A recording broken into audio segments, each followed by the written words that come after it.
Neela from Bangladesh. Assalamu alaikum wa rahmatullahi wa barakatuh, Sheikh. Wa alaikum assalam wa rahmatullahi wa barakatuh.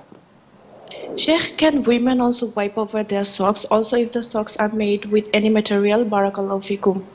The most authentic opinion is that wiping over the socks is permissible on whatever qualifies to be called as socks, and not only limited to leather socks, as some schools of thought say.